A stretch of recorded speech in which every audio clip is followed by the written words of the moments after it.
Howdy folks, welcome back to World of Tanks with the mighty Jingles. Today's two replays both take place on the Halluf map, a map that was significantly reworked a couple of patches back. In this version of Halluf, the heavy tanks have something to do other than all go to the northwestern corner to be annihilated by artillery, and it's now actually possible for lights and mediums to cross the middle of the map without being annihilated by camping tank destroyers and idiots who should know better in KV-1S heavy tanks. A lot of you are quite happy with the changes to Halluf, some of you of course aren't. I fall into the first category. This has gone from being one of my most hated maps in the game to a map that I actually quite like now. The first replay that we have is International in his IS-2 Tier 7 Chinese heavy tank, which is essentially a straightforward copy of the IS with a few minor differences.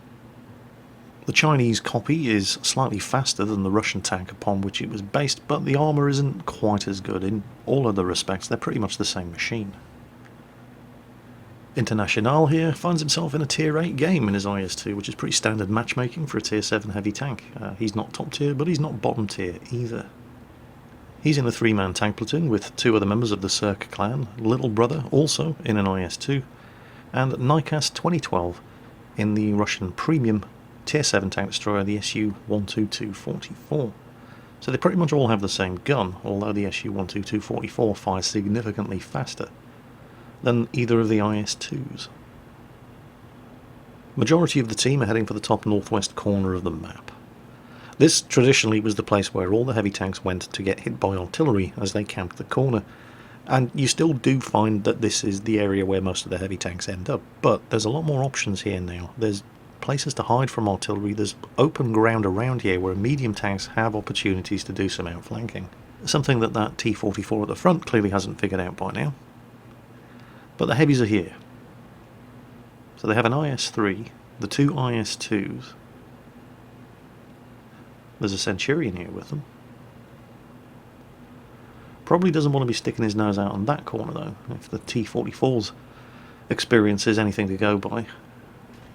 You'll note that there's a handy rock there on that corner, as well as now the wreck of a T-44, which is ideal for keeping your more vulnerable lower armour covered up. It's definitely a good spot for tanks with good turret armour, like that IS-3 to be using. You can see the IS-3 is now side-scraping around the wreck of the T-44. International has a shot at the enemy Centurion. Lovely hit. Artillery just missed him. But International's clearly recognised that if you've got an IS-3 that can be side-scraping that corner, and he is doing a good job of it, needs to be real careful when he fires here. He doesn't want to shoot that IS-3 in the back of the turret. He fires, he hits, but it looks like it glanced off the Centurion's gun manlet. IS-3 definitely knows what he's doing here. And while International was first on the corner, he's not going to try to hog the corner when the IS-3 can do so much better a job of it. So he's popping in and out between the IS-3 shots, and there's the enemy IS-2, and oh dear. That's going to leave a mark. Let's see that again. Look at this. Full health IS-2. 1280 health. Pops around the corner. Welcome to Halluf. Well, they do say lightning never strikes twice, and International is about to prove them wrong. There's an Su-122-44 over there. Now, it's just a shame he was on low health, because that's another ammo rack. 2 ammo racks right after each other. It's just a shame the Su-122-44 was a one-shot kill anyway, because that would have been glorious. But let's not get too carried away with ourselves. International and the IS-3 driver are now the only 2 tanks left on their team, not just on this corner, but on this entire side of the map. And they do have at least 6 tanks facing them, and they're all Tier 8s. Everybody else on their team is camping the base like a bunch of pros. Well, not everybody.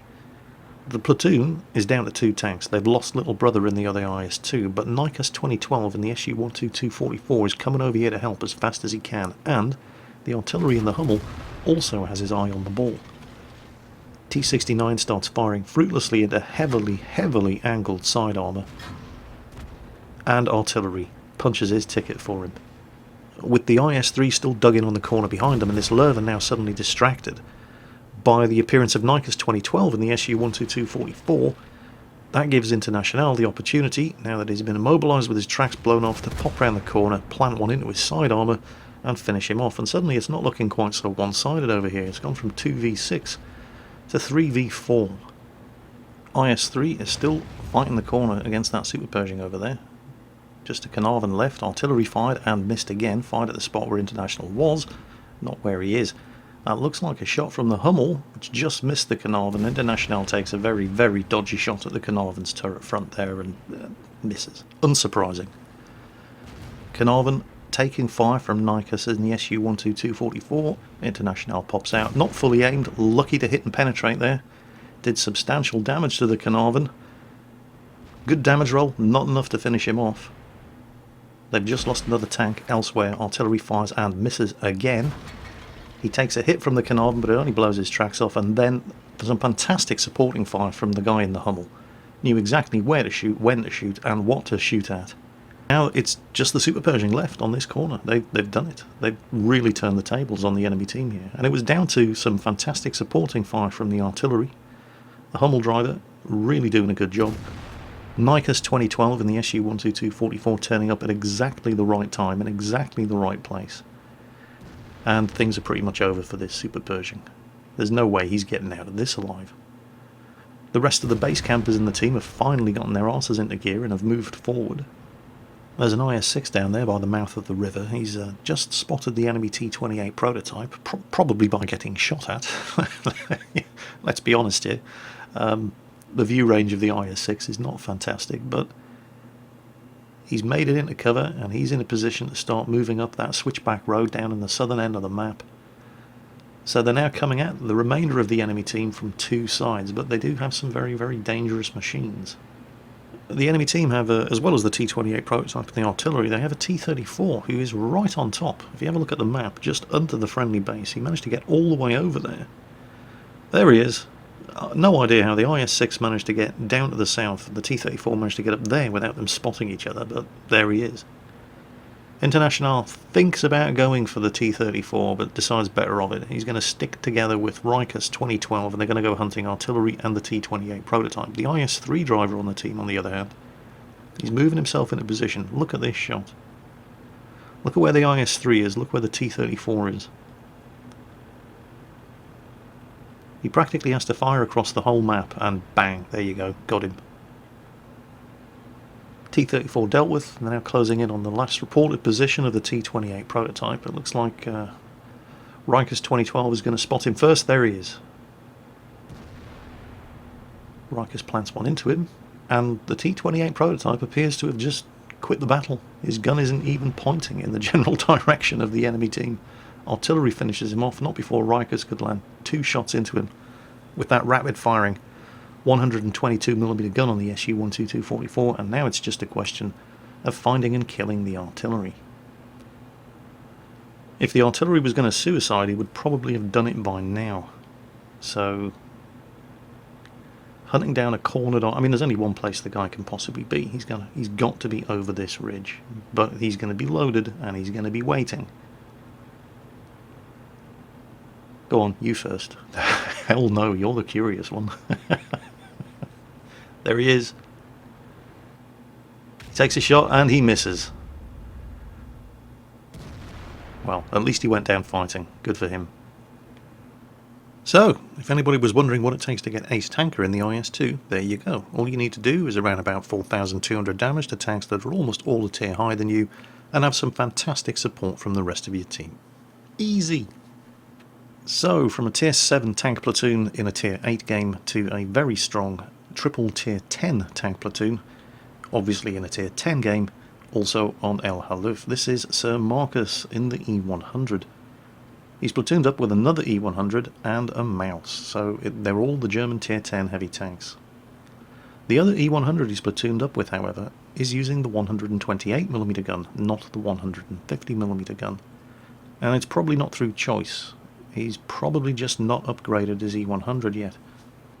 Driving the E100 with the 128mm stock gun, which is the same gun that you get on the E75, although you do get better performance on the E100 with the same gun than you get on the E75, you may as well just be driving a mouse, except you're driving a mouse that's slightly faster and doesn't have as good armour. The 150mm gun is really what the E100 is all about. Having a look at Sir Marcus's ammunition loadout on the E100, and there's no real surprises there. 10 rounds of high explosive for firing at soft skin targets, 10 rounds of high explosive anti-tank ammunition, premium ammunition, and 30 rounds of standard armor piercing. And it's that standard armor piercing that's the reason why so many E100 drivers carry a stock of high explosive anti-tank, because that ammunition only has 235mm of penetration. Ah, but Jingles, you say, you should just aim for weak spots. Yeah, but the accuracy of the gun sucks as well. And the trick when you're driving the E100 comes down to two things: knowing how to angle your armour, and knowing when to fire what ammunition. Bad E100 drivers will fire nothing but high explosive anti-tank ammo, and you just don't need to. There's a time and a place for using it, and it's not every time you pull the trigger. I carry 10 rounds of heat ammo in my E100. I haven't actually fired any of it since the 3rd of July, and it bounced. So, you know, make of that what you will. But now it's time to get down to the action. Pops around the corner, takes a hit, KV4 firing premium ammunition. Can't really blame him, he's a tier 8 tank in a tier 10 match, you have to expect it. This Foch, on the other hand, well, he's taken a hit, and he loiters around on this corner, taking more and more hits. But he does manage to nail the enemy T110 E3, so that's a very, very useful kill. First kill on the enemy team, top tier, very, very strong top tier enemy tank destroyer, but it's cost the Foch almost all of his health. Was it worth it? Well, I guess we'll soon find out. Now, AT-15, okay, not a problem. Oh, wow, good shot. KV4 comes around the corner, but yeah, he's more interested in nailing the IS-3. KV4's obviously thinking, screw this, tier 8 match, I'm just going to do as much damage as I possibly can, get into my next game, and you know, that's fine. Object 704 on the corner, however, so Marcus has seen him. The IS-3, yeah, didn't. Marcus fires, his shot goes into his tracks for no damage. Typical. KV4 immediately seizes the opportunity while he's reloading. He wants to be the one to finish off the Foch 155. Marcus is blocking his shot, so he puts one into Marcus. All it does is blow his tracks off. Doesn't need to use a repair kit. He's safely in cover behind this rock. Crew fixes his tracks. Starts working the corner again, using the wreck of the IS-3. He wants the high value target kill. He wants to kill that Object 704. The object's fired. He doesn't have a shot at him, however. There's the IS-8 who hit him earlier, and the IS-8, some terrible side scraping from the IS-8 there. Hits him, sets him on fire. IS-8 puts the fire out. KV4 takes the opportunity while he's reloading to come out again, and this time he nails the Foch 155. That KV4 is really seizing the opportunities here. A tier 8 heavy tank in a tier 10 match. He's really doing a very, very good job, but Marcus wants to hit that Object 704. It's a much more valuable target. 704's got to have reloaded by now. He's angling for the shot, but oh, screw it. Shoots the KV4, not enough to kill him outright, sets him on fire, finishes him off. Well, he's just fired, and nobody's coming around to take advantage of it. He really doesn't have much of a shot at this Object 704, but oh, look at that. Gave the 704 nothing to shoot at, but while he's reloading, AMX 5120 comes around. Penetrates the front of his turret, and what's this? Pushes the IS-3 up onto the rock.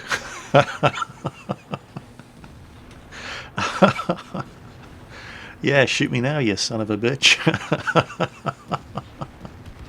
Now, of course, he's got to be able to fire over. Oh, the 704 fired and hit, but it bounced. Backs up onto the high ground so you can shoot over the wreck of the IS-3, and the KV4 finishes off the object. And the rest of the team have managed to push around the other side. They've nailed the AMX 5120. They're in the clear. There's just that IS-8 there. No, he's gone as well. Oh, that was some great work. Immediate danger over. Stop, take a breath, look at the map, figure out what you're going to do. The two AMX 50Bs and the Batchat on the enemy team are making a concerted push into the base from the south. And the only thing that we have down there to hold them off is a T-34 and a Tortoise. Now, a T-34 and a Tortoise are not going to hold off two AMX 50Bs and a Batchat by themselves, and nobody else seems to want to do it, so Marcus turns his E100 around and starts heading back to base to prop up the defences. The rest of the team carries on pushing into the enemy base from the north, but those tanks have taken a bit of a beating, and they're about to run into all the base campers. Meanwhile, the Batchat and the two AMX-50Bs are wasting no time in pushing their advantage. They've just nailed the T-34, and Marcus has a very, very dubious shot at that AMX-50B, which misses, unsurprisingly. It would have been great if it had hit. That would have definitely killed the AMX-50B, but yeah, would have, could have, should have, didn't. Now the enemy team start pulling the scores back. Then he has another opportunity to get a very valuable kill, but the Batchat spots him, manoeuvres, he doesn't give enough lead to the shot, and that one misses as well. That would also have been a one-shot kill. Batchat gets away. It's at this point where he has to start making some hard decisions. He's been spotted and he's being shot at by a Panther II. But if the Panther II can see him, so can everybody else. The Tortoise in the base has got 3 enemy tanks about to swarm him, badly needs help, and the guys that are pushing around from the north are just dying one after the other. And they need his supporting fire as well, so he has to start making some hard decisions here. And he decides to shoot at the tanks that he can see, rather than go hunting the tanks he can't see. Finishes off the Panther II, scored a good hit on the Yak Panther II as well, before somebody else eliminated him. And, well, from a very, very strong position that they were in earlier, now the only tanks left alive in his team are all the guys in his platoon. Now, while I'm sure at this point he would love nothing more than to regroup with the remaining members of his platoon and fight it out back to back, unfortunately he's got 3 French autoloaders who are all significantly faster than him, and he's just missed the Batchat again. These guys are not interested in capping, they're coming after him. The Batchat spotted him, he knows what's coming next, he's trying to reverse, he starts angling the tank, he's taking hit after hit after hit from these 2 AMX-50Bs. None of it is doing any damage. It's difficult to angle your tank effectively, again you're taking fire from 2 different locations, but he's managed to do it, and it looks like the 50Bs have run out of ammunition and are now reloading, so fine, they're not going to be chasing him while they're reloading. Instead, he's only got 1 platoon mate left alive now, and that Batchat is just making this easy. Tunnel vision. He came around to get Sir Marcus. He knew Sir Marcus was here, and instead he focused on the other E100. Now, he's not going to have a lot of time here. Those AMX-50Bs are going to be reloading quickly. But his buddy in the E100 up there needs the assistance, so he plants one into the T-32, who is probably firing premium ammunition, and that's probably why the other E100 does not want to come over the ridge and expose his lower glacis to fire from the T-32 when he's on low health. So Sir Marcus turns around again. T-32 knows this is coming. And takes him out. Still a Ferdinand. Nobody's seen that Ferdinand yet. He was all the way down in the southeastern corner of the map, but he's almost certainly not there anymore. Nobody's seen him since. Oh, there's one of the 50Bs. This is going to be a one-shot kill. Just don't miss. Nice. But the other one is almost certainly going to be coming around from the other side. They didn't time it very well. There's the Ferdinand. Yeah, can't worry about the Ferdinand right now. He's got a bit of an AMX-50B problem. Unfortunately, that means he's just lost his other teammate. And he really does not want to give the Ferdinand shots at his rear. He's got to get up there, get around the corner, get out of line of sight. The Ferdinand fires and misses. Was aiming for the side of the turret. That would have severely hurt if it had managed to impact. He's got to break line of sight from the Ferdinand. He's got to find that AMX-50B and kill it. There he is. He's trying to run away. Not fast enough, Frenchie. Not fast enough for this German tank. Firing on the move in the E100. I mean, he had to take the shot. He could not let that AMX-50B get around the corner and reload. But, you know, if it hits, you're a superstar. If it misses, you're an idiot. Luckily, it hit. And now, well, he doesn't know exactly where the Ferdinand is, and the Ferdinand has seen him. He's obviously sitting up there with a camo net and binocular telescopes. But he knows in what rough direction he has to point the armour of this tank to beat the Ferdinand's gun. He's got premium loaded. He wants to make sure this hit penetrates. You have to expect the 30 to have premium loaded. There he is. 30 fires. He does have premium loaded. It's not going to be good enough. Boom. Headshot. Game over. That performance, unsurprisingly, earned Marcus the Ace Tanker badge. 105,000 credits, nearly 5,000 XP, doubled for the first win of the day. Crucial contribution game. Between them, the team scored 12 kills. 8 for Sir Marcus, getting him a Pools medal, a high caliber, a top gun, and a steel wall, over 4,000 damage blocked by armour. He did 8,000 damage of his own in that game, killed 8 enemy tanks, and he only had to fire 2 rounds of premium ammunition to do it. So that was today's video, featuring International in the IS-2, Tier 7 heavy tank in a Tier 8 match, and Sir Marcus in the E100, both on the sands of El Halluf. I hope you enjoyed the video. As always, take care, and I'll catch you next time.